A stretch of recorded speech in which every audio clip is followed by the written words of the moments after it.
YouTube. Okay. Friends, family men, family people, countrymen, countrywomen, country animals, whatever.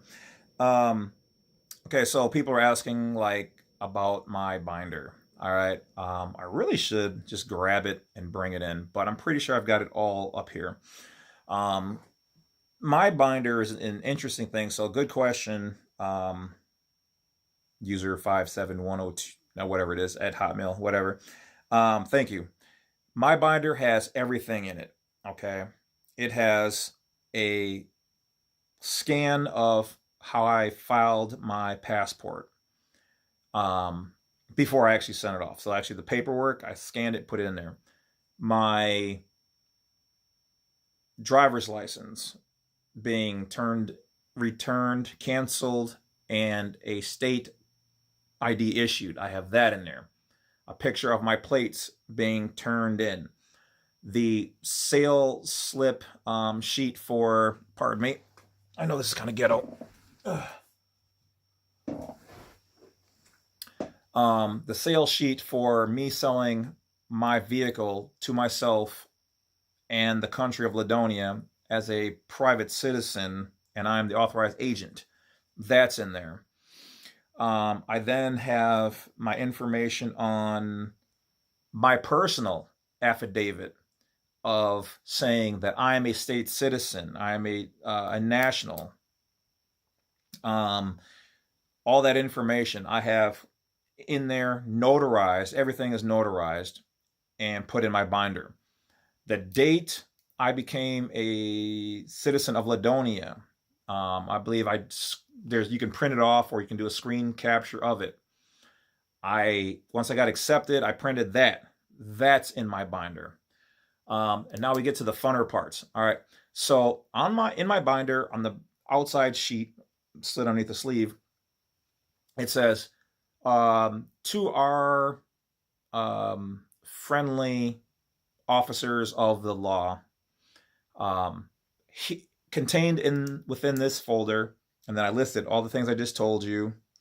Oh, hold that thought. I also have a sheet in there where I downloaded off the internet, and it states driving versus traveling. Um, Supreme Court declares that a person can travel in their personal automobile for private uses on public roads. Okay, it's like 12 or 15 sheets. It goes through all the laws and all that stuff. I highly recommend you print that, highlight certain sections, put that in there. Because then they also talk about Black Law's definition of driving being commercial. Because it used to be commercial. Well, it is commercial now, but there used to be a separate license for commercial and nothing for private. Then when they combined it, it all became corporate and commercial, which is what it is now. Which is why when you drive like Uber or Lyft, you don't need to go out and get a professional driver's license. Only if you do like CDL or whatever else, because those are advanced. Okay, that's why you don't need to get anything special.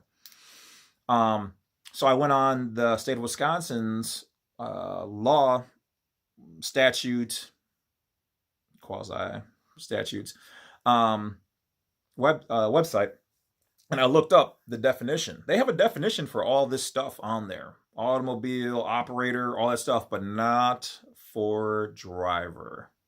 Huzzah.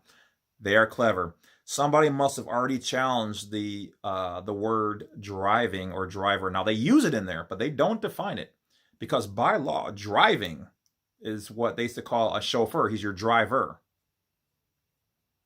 Okay, so a chauffeur's driver's license. Okay, so they don't have it anywhere on there. I looked it up, and let me tell you, there is a huge section. Okay, yes, people, I do have a lot of boring time to kill to do a lot of the stuff, but not so much as much anymore. Okay, got to take care of my son and bills and other things like that. But anyway, so yes, I did go through all that. They don't have a direct definition of it. They have automobile, transportation, things of that nature. I think even something else. But basically, our cars, our vehicles are designated as personal conveyances, um, consumer goods and also personal property. They use all the words like automobile and, four-tired operator of them, blah, blah, blah. All this stuff all the way around that, so that they, because if they put the definition up there for what it is legally, somebody can argue that issue. If they don't put it up there, they can just say it's an oversight. Okay, oh, we didn't see that. Carry on. Don't tell anybody about it. Move along, Junior, you bother me. So that's basically what that is about. Now, the rest of the stuff in my binder, okay, the ingenious parts of it. Now that I'm pretty much pulled out of the system, I mean, technically at this point in time, I'm still a non-U.S. national, okay? I did apply for what I hope to be the official final version of the passport, where it's, 5 stars, hopefully. But see, that's the thing. It could be 4 or it could be 5. We don't really know. The last one I filed a long time ago, before I did some of these videos, I was 3. So, but like I said in my other video, people who have done what I have already, the information I've already put out, have gotten 4 stars or asterisks from their 3 status. So they should be listed now as a state citizen or national. I made 1 or 2 adjustments from that version recently, and I refiled my DS82, and I'm waiting to see if that's going to bring it to 4 or 5, or it may not be any. I don't know. Like I said, this is all just me spending some money to try to get this right, because I'm just methodical like that, and I've been told I should be a lawyer or something. Actually, I was told by a judge I should be a lawyer when I got some of my stuff dismissed, we'll just say. But anyway, back to the binder. So the ingenious part of that is, for me, at the bottom of it, in slightly smaller writing, but not too tiny, it's the legal size font and all that, I basically say, officer, attention officer, please be advised that if your traffic stop takes more than 20 to 30 minutes, each additional 5 or 10 minutes is going to be worth $500 of my time, because I have the right to charge for my time. And if you're pulling me over just to give me a ticket or harass me about my private plate or whatever else, and you haven't talked to your commanding officer or sergeant, there's a price to pay for that. It's also, yes, seriously, that's what I have on the bottom of it. And that's why I said, just give them your binder. Do you see where I've went with all this? Okay, so bringing all this together, my time is worth something. All right, and I think I even have stuff like, if you are, writing me a ticket, be advised that I'm only going to sign this under duress, blah, blah, blah. Once you give them your binder and they write that up in their report, they have to put all these things down that they read and that they've seen. And there's no way they're going to cover all that. All they have to do is put down, yes, this person said that he was a national or something, and he gave me this binder. And if we have to go to court over it for some reason, now, you have that over them. In general, you should just send the ticket back, UCC 1-308, call it a day, especially if you have the other paperwork that I have, send that with it. Leave it alone, forget about it, okay? Because you're not in their jurisdiction. If they keep trying to go back and forth with you, like I said, that's why I send that paper with any tickets. Then, if you watch the other videos, you would know what to do. You set up your writ. I have that information too. When another video, I've got that paperwork to send in case. Like I said, you don't need this stuff. It does help in case, but you don't need it. And then, if I was just do a writ, which is the information you send to them, which is also I send this information that when I send the ticket back, I give them that piece of paper. And in that piece of paper, it says, I will provide a writ if you want to take this further, which will have these questions that you must answer, providing proof of jurisdiction, proof of this, proof of that, proof of this. Do you have this available? By law, you have to provide me with this. And if the cop acknowledges in his report that he took my binder or he read my binder, that was a non-verbal agreement that if you read the if he read the whether he read the bottom of it or not, it says that anything over 20 minutes or anything over 30 minutes in a stop, because they are authorized to at least harass and stop you for a minute. That anything over this time frame that's not considered reasonable. Okay, so 20 to 30 minutes is reasonable for a stop under normal situations, as long as you're not running guns or something crazy, whatever else. That's on you. Then yeah. So hey, yeah, I'll pay your $200. You want to say I'm driving without a license and a registered plate? Okay, you guys have to pay out my $3,000 worth of my time here. Well, okay, that's in the binder, but it's not registered anywhere. Oh yeah, it is. It's legal because it's in my book and it says he took my book. Oh, and if you want to back it up, it's registered with the UCC under UCC1 filing. Here's my file number. It's also why I keep all my UCC filing numbers in my book, in my binder. So get yourself a binder. Now, at the end of the day, do you need all this? No. This is what I like to call in case some shit. Because if you need it, you got it. And it's there. My biggest thing about all this has been prevention. Prevent them from having a standing, a jurisdiction, a foothold of anything. And if shit hits the fan, you can say, well, I'm a national, I'm not a citizen. I'm a citizen of this, or I have my binder. The binder says it's $1,000 for anything more than 45 minutes worth of my time. Don't be outrageous and say $1 million a minute. They're not going to take you serious. What gets their attention is something that's within reason, and that they go, private counsel, did you take his binder and read this information? Did you read at the bottom? Oh, I didn't see that. If they say they didn't see it at the bottom, either they're lying, but then they said they did have the binder, so now they're obligated. His binder does say that if you accept the binder, and you did say that you did take a look at it. Did you accept it? If they say no, then they didn't. Then they didn't. Okay? But if they take it and they look at it for their own curiosity, gotcha. All right. So that being said, and also remember at the end of the day, if you do get a lawyer through this stuff, by getting a lawyer, you are declaring yourself to be an imbecile, stupid, dumb, a ward of the state.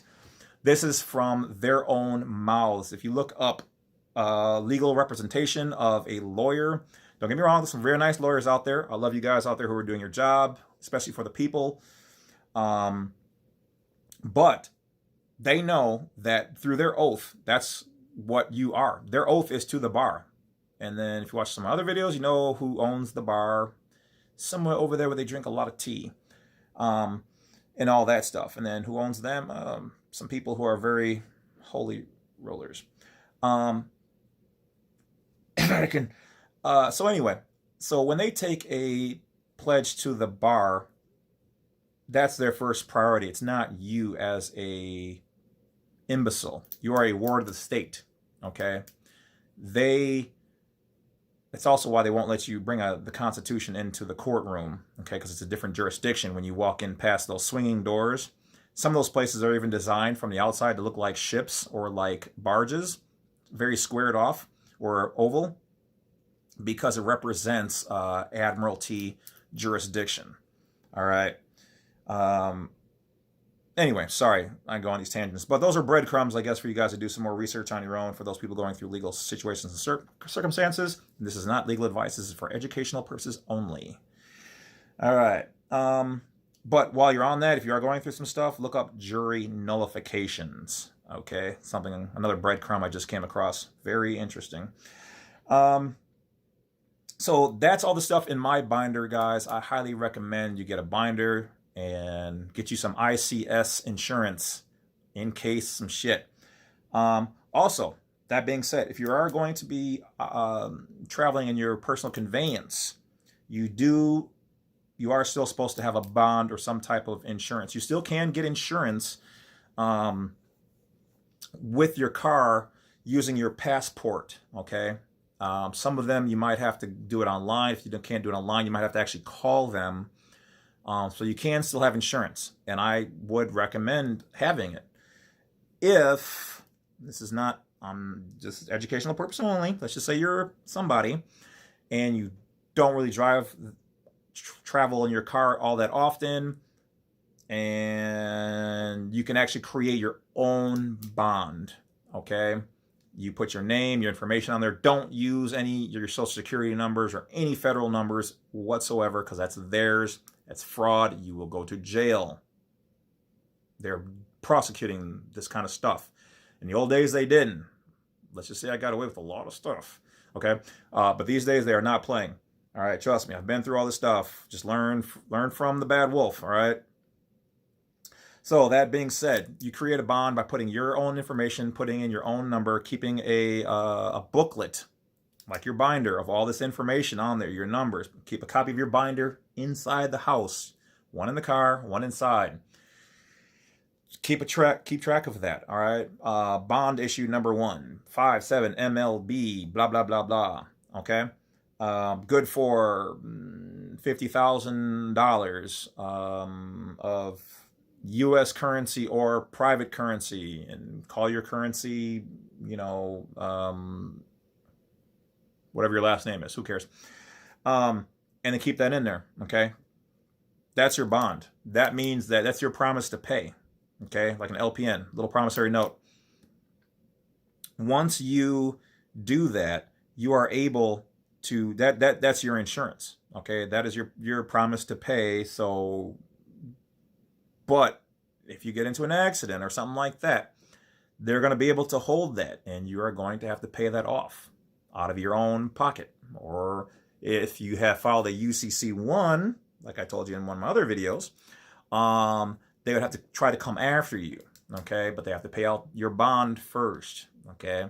So otherwise, then it could try to go to court, and then you've got all this stuff. So I would highly recommend just get the insurance, just pay the whatever. You've been probably paying it all this time, but it's up to you. Like I said, this is for educational purposes. That's where we're at. All right, guys, that's pretty much about it. So get your binder, keep your binder, put your stuff in your binder, make a copy of your binder. All right. And happy travels. Talk to you guys later. Don't forget to hit that bell, like, and subscribe on the way out. And thanks for listening. Thanks for playing.